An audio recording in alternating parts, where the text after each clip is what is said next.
Ces deux-là sont des génies et ils étaient à 2 doigts de créer l'exploit d'une nouvelle remontada. Les amis, j'espère que vous allez toutes et tous très bien.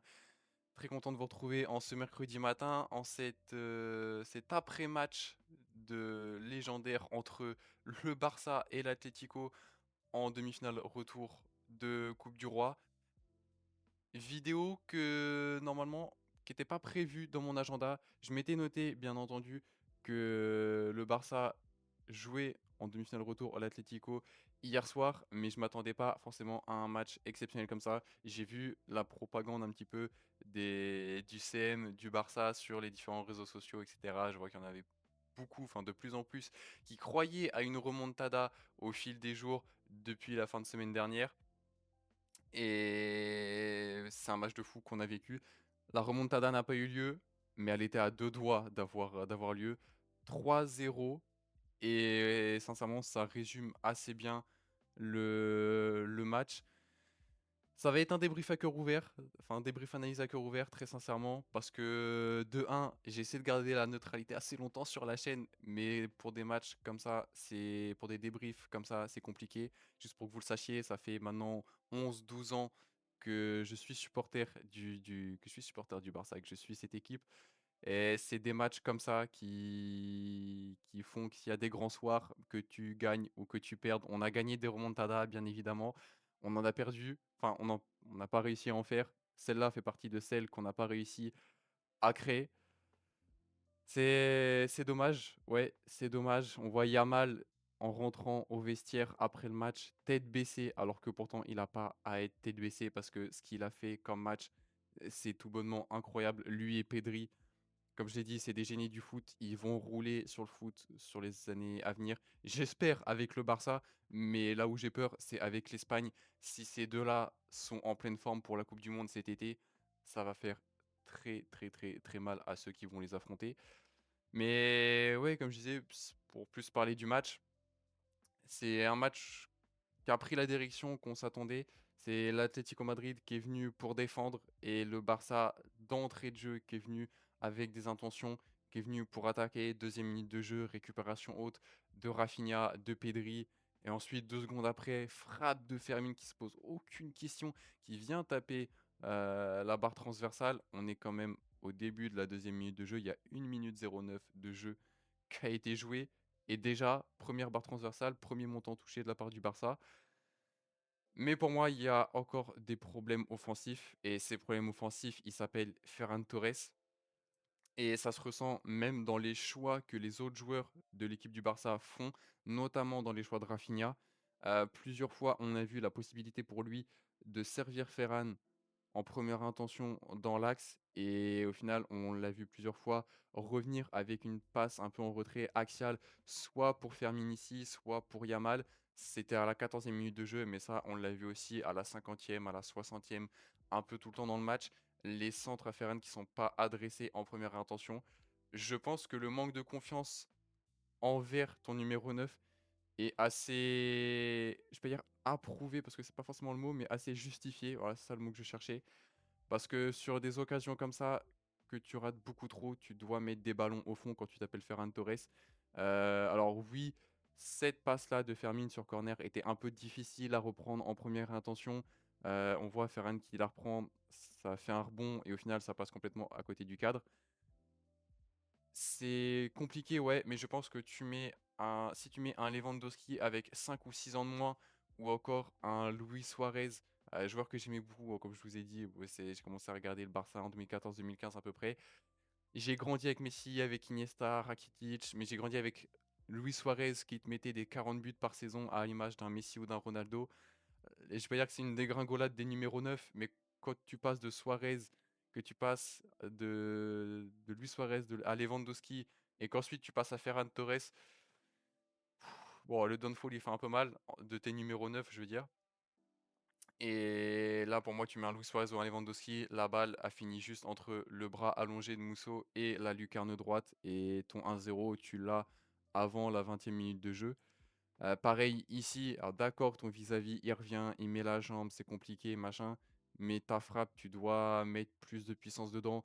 Les frappes de Ferran en première mi-temps, on avait l'impression que c'était des frappes un peu sans calcium, sans vitamine C, sans vitamine D. Elles étaient molles un peu les frappes. Mais par contre, offensivement, Ferran, ouais, c'est pas bon. Mais tu retrouves du danger quand même avec Yamal. La créativité que ce mec a, pour moi, c'est le meilleur joueur du monde à l'heure actuelle. La façon dont il a mis la, la, la- Julian Alvarez tête à terre quasiment, qu'il a mis les mains au sol, les mains de Julian Alvarez au sol pour ensuite venir sur juste une feinte de corps, hein. Ça, c'est un truc qu'on n'avait pas vu forcément la saison dernière et que pas mal je voyais sur les réseaux sociaux reprocher à Yamal. C'était que, avec toutes les comparaisons faites à Messi, machin, attention, moi, je garde les pieds sur terre quand même. Et entre Yamal et Messi, il y a encore une classe d'écart, hein, attention. Mais même plusieurs classes d'écart. Mais il y a un truc que Yamal est en train de prendre et qu'on lui demandait de prendre cette saison, c'est l'explosivité dans ses gestes et dans ses déplacements. Et juste la feinte de corps qu'il a mise et qui a fait que Julian Alvarez se retrouve dans cette position, c'est l'explosivité que Yamal a gagné sur ces différents matchs depuis Noël, depuis le début de la saison. Et ensuite, pour venir crocheter sur Lookman, déborder, l'innovation de ce mec est juste folle. Et ensuite, pour centrer pour qui est numéro 9, Marc Bernal, qui a fait un match absolument fantastique. Ça, c'est un truc aussi dont je voulais parler. On a vu que De Jong était blessé, qu'il allait être absent pendant à peu près un mois, qu'il allait louper la double confrontation face à Newcastle et même des matchs importants en championnat. Sincèrement, je me fais pas d'inquiétude pour le milieu de terrain. Ce que le double pivot Pedri-Bernal propose depuis que Pedri est revenu de blessure, là, depuis le match face à Levante au Villarreal, et ce match-là, je me dis que ce double pivot-là, si Flick reste en 4-2-3-1, ça va faire des ravages. Et sincèrement, que De Jong soit absent, si Bernal est là au milieu de terrain titulaire, je ne me fais absolument aucun souci pour ce Barça-là. La projection vers l'avant qu'il a, on le voit ici sur le premier but et sur le troisième but, c'est lui qui est buteur en vrai numéro 9. Sur le match, ça a été limite un meilleur numéro 9 que Ferran Torres. Et même la projection verticale qu'il a, le jeu vers l'avant, c'est sa capacité à distribuer les ballons dans le bon tempo. Ouais, je vais pas dire que c'est un Busquets parce que là, ça va être l'affectif qui parlerait. Mais gros match de la part de Bernal. Gros match aussi de Cancelo. On parlait dans une autre vidéo que Baldé et Koundé cette saison, c'est moins bon que la saison dernière, que ce soit sur les centres offensivement ou même défensivement. Là, je pense que Cancelo, honnêtement, il a gagné son contrat pour la saison prochaine et pour moi, le Barça doit le signer parce que l'apport défensif, ça c'est un truc qu'on avait dit dans une vidéo, même si dans la première vidéo, je crois, de la chaîne, si défensivement tu négliges un peu, autant maxer tes chances offensives. C'est l'exemple parfait de ce match-là contre l'Atlético. C'est-à-dire l'apport offensif que Cancelo a amené, centre ici pour Rafinha, il est millimétré, mais au centimètre près, déposer le ballon au centimètre près. Et après, offensivement, on a quand même eu des combinaisons qui se sont bien trouvées entre Yamal qui vient passer à travers deux joueurs, des passes dans l'axe pour Ferran, ensuite projection de Pedri qui reprend la balle et qui va chercher ensuite le penalty. Ça, c'est un truc que beaucoup de monde, je pense, se disait et que je me disais aussi, c'était que pour la fameuse remontada, pour qu'elle soit possible, c'était qu'il fallait arriver à la mi-temps avec 2-0, enfin 2-0 avec deux buts d'avance, que ça soit 3-1, 4-2 ou quoi que ce soit, fallait arriver avec deux buts d'écart à la mi-temps. C'est chose faite grâce à cette projection de l'avant vers Pedri qui récupère un penalty ensuite sur une faute de je sais plus qui, mais ouais, il y avait faute. Et on voit au ralenti la jambe qui vient couper la jambe gauche de Pedri. Et Pedri, encore une fois, le match qui sort, on connaît sa qualité sous pression, mais là, il nous l'a encore démontré, 55e minute. Il est pressé, il est sous pression, il arrive à sortir d'un bloc où il est pris par 3-4 joueurs, faire une passe pour Fermin dans le sens du jeu pour qu'ensuite il puisse se mettre face au jeu et ensuite ça emmène un contre. Mais encore une fois, ouais, offensivement, tu avais un problème et ce problème-là, il s'appelle pour moi Ferran Torres. Cette frappe qui reprend en première intention alors qu'il a tout le temps de faire un ou deux contrôles ou même de la donner à Fermin juste ici dans un petit extérieur du pied, peut-être une petite touche. Je pense que c'est pas trop demandé. Et cette frappe, encore une fois, pas trop de force et trop axial sur Mousso. Mousso qui a sorti aussi, je pense, le match de la compétition pour l'instant. Énorme match de la part de Mousso. Mais Ferran Torres, ouais, on en parlait dans une des précédentes vidéos, je sais plus si c'était pour Arsenal ou pour une autre équipe, que je vous disais, pour moi, une équipe qui gagne la LDC, c'est une équipe qui a le bon joueur au bon moment avec un niveau suffisant. Pour moi, Rafinha est le joueur ailier gauche pour le Barça qui te fait gagner la Ligue des Champions. Idem pour Yamal côté droit. Idem pour Pedri. Idem même pour Bernal. Je mets Bernal déjà à ce stade-là. Idem pour Johan Garcia au but. Ferran Torres n'est pas un numéro 9 qui te fait gagner une Ligue des Champions. Ça, je le dis pour le Barça, c'est pas un numéro 9 qui te fait gagner des grands titres. Des titres dans, les, dans, dans un niveau domestique comme la Liga, ok, mais une Ligue des Champions, ils peuvent oublier si c'est Ferran qui est titulaire. Et encore une fois, João Cancelo, l'apport offensif, comme je disais, à la 70e minute, le centre qu'il met pour le 3-0 de Bernal, le centre il est magnifique, millimétré encore une fois. Bernal, symbole de cette remontada. Et sincèrement, je sais pas ce qu'ils font manger à la Masia aux gosses de 13-14 ans qui sont en train de former, mais entre lui, Koubarsi, Yamal, en l'espace, sortir tous ces jeunes-là, même Casado, en l'espace de 3 ans, même Gérard Martin aussi, c'est tout simplement énorme. Le projet de jeu du Barça, on l'a très bien, très très bien ressorti face à l'Atlético de Madrid, enfin sur ce match-ci. Même si Bernal, à la fin du match, il y avait quelques petites erreurs, mais c'était des erreurs de fatigue, et moi honnêtement, je n'en tiens pas compte du tout. Et je pense que c'est pas révélateur des matchs que Bernal et Pedri font, à l'image de cette passe où ils voient pas que ça arrive, que la passe peut être coupée et que la passe du coup est rendue à Alvarez ici et ensuite que ça peut partir en contre. Mais on est à la 94e minute, il vient de faire tout le match titulaire, il vient de faire 1 heure et demie de jeu.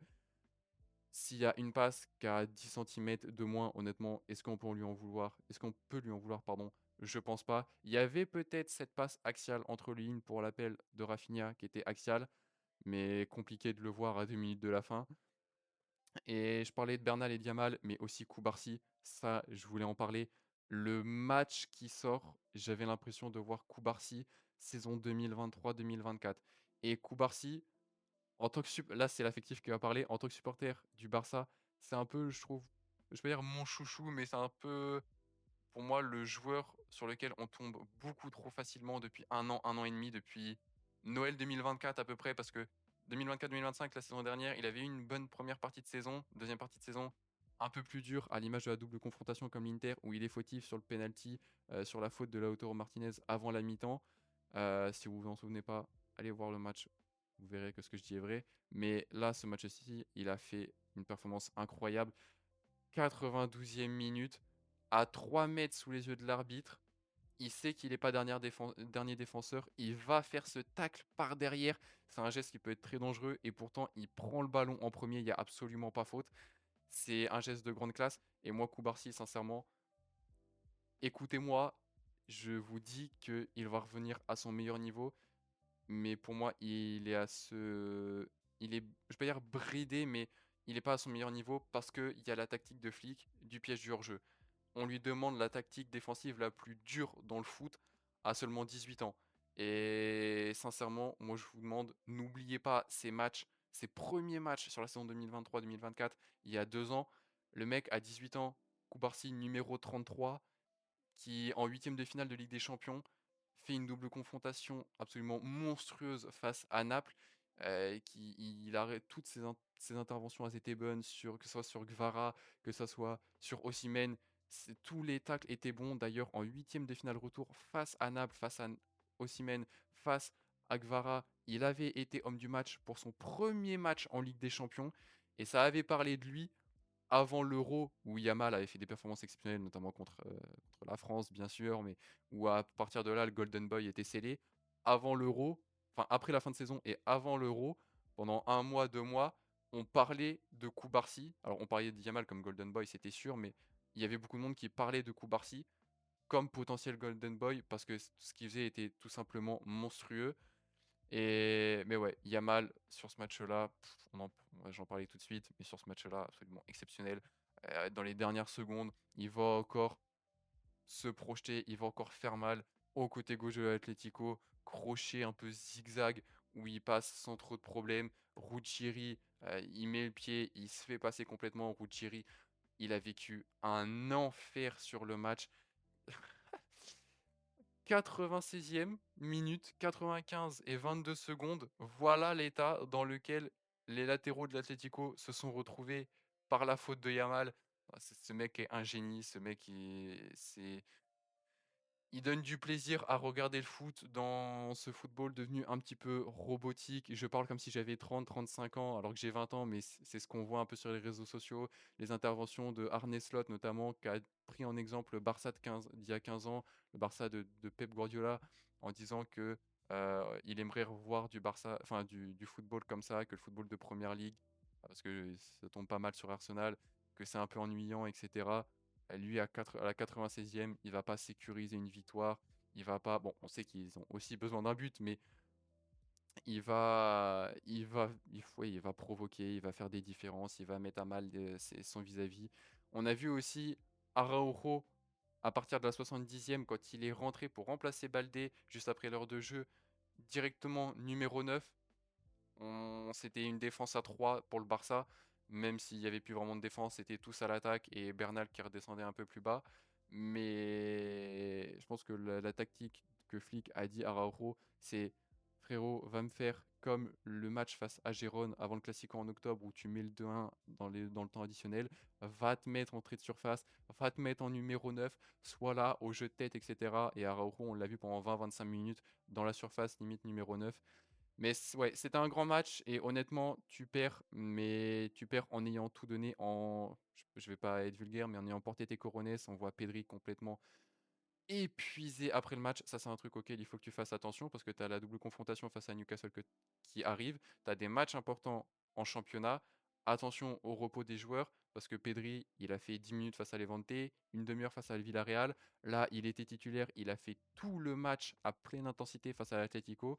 J'espère pour lui déjà et pour le Barça aussi, vu que j'en suis supporter, qu'il ne va pas être reblessé encore une fois. On avait vu aussi les supporters, les ultras, je pense que vous savez pourquoi je mets entre guillemets, mais qui étaient de retour exceptionnellement, qui étaient en accord avec la direction du Barça pour être de retour sur ce match-là, pour donner de la voix. Et sincèrement, l'intensité qu'il y a eu, rien qu'à travers l'écran, l'ambiance, tu ressens que c'était différent, tu sens que l'équipe a été portée par le public. Mais ouais, encore une fois, sur le match, si tu regardais ça, il y avait une seule équipe. En rouge, c'est le Barça, en blanc, c'est l'Atlético.